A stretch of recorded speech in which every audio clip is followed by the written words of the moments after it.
मी एकच सांगेन की परत एकदा मी तुम्हाला सांगतोय 5 वर्ष बदनामीचा प्रयत्न झालेला आहे. कोर्टात असेल तर कोर्टात उत्तर देऊ. बघा मला त्याच्यात जायचंच नाही आणि तुम्हाला सांगतो मी आतापर्यंत 5 वर्षात मी जे मुद्द्याचं ते बोलत आलेलो आहे आणि तेच बोलत राहणार.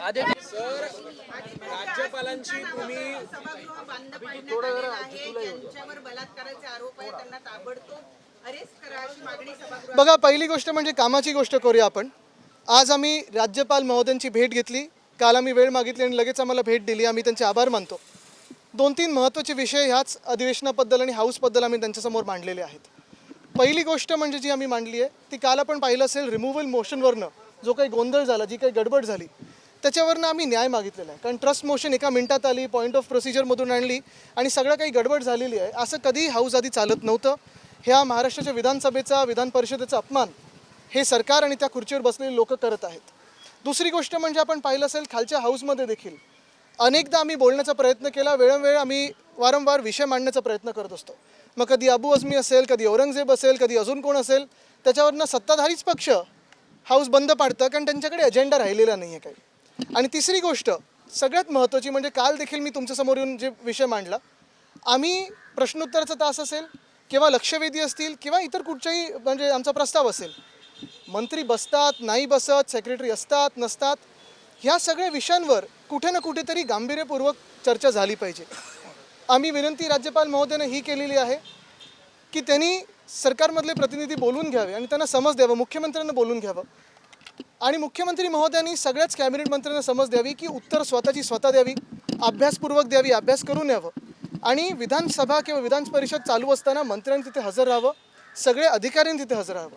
काल आपण पाहिलं असेल नाना पाटोळे साहेब बोलायला उभे राहिले तेव्हा आम्ही तर प्रश्न विचारलेच की मंत्री कुठे आहेत. एक मंत्री बसले होते तेही तिसऱ्या रांगेत.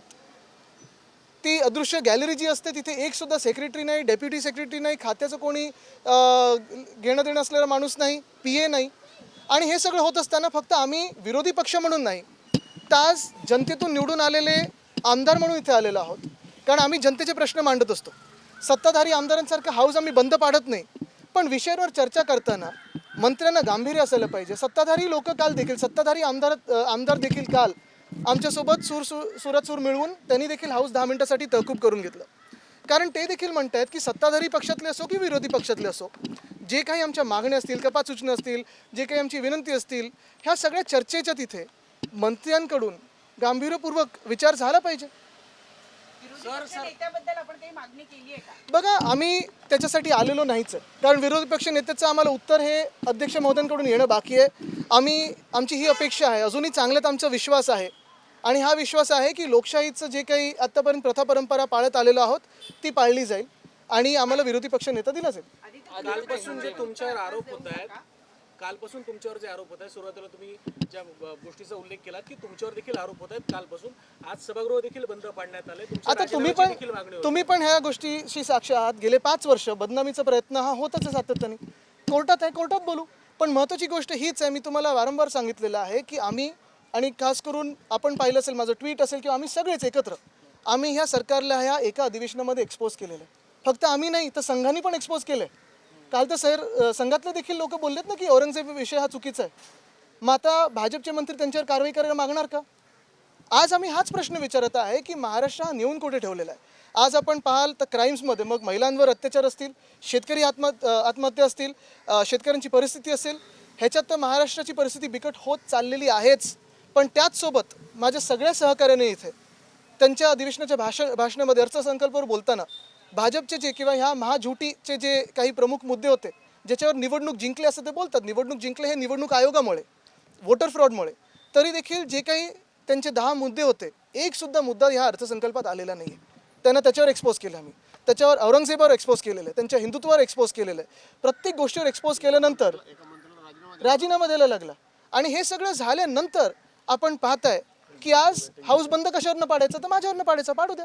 पण जनता हाच सवाल विचारत आहे की तुम्ही तर सत्ताधारी पक्षातले आमदार आहात, तुम्हाला जर निवडून दिलं असेल आम्ही तर काम करायला निवडून दिलेलं आहे, महाराष्ट्राबद्दल बोलायला दिलेलं आहे, बोला ना महाराष्ट्राबद्दल, चर्चा करा.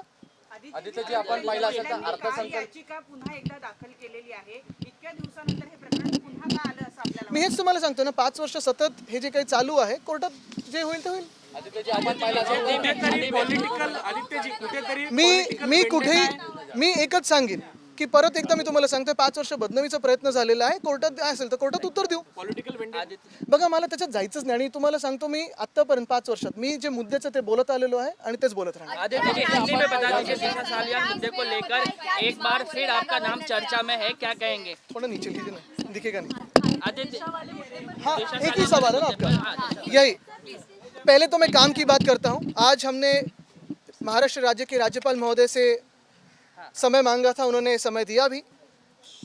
विपक्ष नेता अंबादास दानवे जी, नाना पाटोले जी है, वडेट्टीवार साहब है, जितेंद्र आव्हाड साहब है, अन्य सारे मेरे जो सम्मानित सदस्य जयंत पाटिल साहब है, अनिल परब जी है, सारे लोग हम उनसे आज यही मांग कर रहे थे कि सिर्फ विपक्ष के नाते नहीं तो जो जनता से चुन के आए जनप्रतिनिधि है, हमारी यही मांग है कि सरकार अब जो बन चुकी है, बहुमत जो उन्होंने चुनाव के विश्वास से उनके आशीर्वाद से पाया है, अभी उनकी जिम्मेदारियों पे खरे उतरे.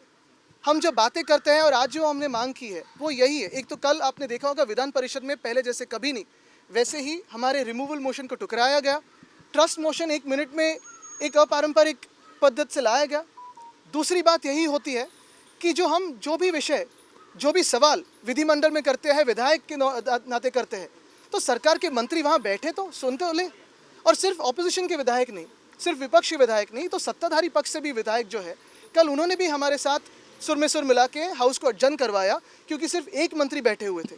बात का कोई गांभीर्य नहीं है, बात सुनना नहीं चाहते, काम की बात करना नहीं चाहते हैं, तो बात किस पे करते हैं. फिर वो कभी अबू आज़मी हो, औरंगजेब हो, ये हो वो हो, विषय को कहीं अलग मन विचलित करने के लिए, लक्ष्य विचलित करने के लिए कोशिश करते हैं. इस एक सेशन में हमने पूरे की पूरी जो सरकार है, महाझूठी सरकार जो बन चुकी है, उसे एक्सपोज किया है.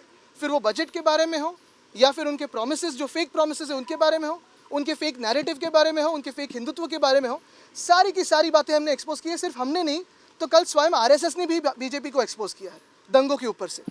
और यही बात चलती है कि पिछले 5 सालों में जो हम लड़ाई दे रहे हैं, जो लड़ रहे हैं, जो जिन लोगों के साथ लड़ रहे हैं वो तो आपको ख़त्म करना चाहते हैं, देश की जो परंपरा है वो ख़त्म करना चाहते हैं, देश की लोकतंत्र को ख़त्म करना चाहते हैं, उसके खिलाफ लड़ रहे हैं. और इसी में मेरी बदनामी की कोशिश पिछले 5 सालों से हो रही है, चलती आई है. अब अगर कोई आज बात कोर्ट में है तो कोर्ट में जवाब देंगे. सर नितेश राणे यांना SIT शी शी